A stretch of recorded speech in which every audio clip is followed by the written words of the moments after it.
అందరికీ క్రీస్తునామమున వందనములు. ఒకసారి ఆలోచించు మిత్రమా, నీ అడుగులు ఎటువైపు, నీ గమ్యం ఎటువైపు, నీ గురించి, నీ నడకల గురించి, నీ యొక్క నడవడి గురించి, నువ్వు వేసి నీ అడుగుల గురించి ఒకసారి ఆలోచన చేశావా? క్రీస్తు నీ కొరకు తన అడుగు జాడలను మాదిరిగా ఉంచిపోయాడనే విషయాన్ని నువ్వు గుర్తించుకున్నావా లేక మర్చిపోయావా? నేను క్రైస్తవుని అని చెప్పుకుంటున్నావే కానీ క్రీస్తు అడుగులలో నీ అడుగులు వేయకపోతే నువ్వు ఎలా క్రైస్తవుడు అవుతావు? నువ్వు ఒకవేళ క్రైస్తవుడివే అవితే నిజముగా నీ యొక్క అడుగులు క్రీస్తు యొక్క అడుగు జాడలలో వేయవలసిన అవసరత ఉంది.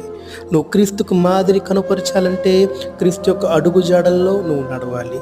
కనుక గమనించి మిత్రమా, నా తలంపులు నీ తలంపుల వంటివి కావు, మీ త్రోవలు నా త్రోవ వంటివి కావు.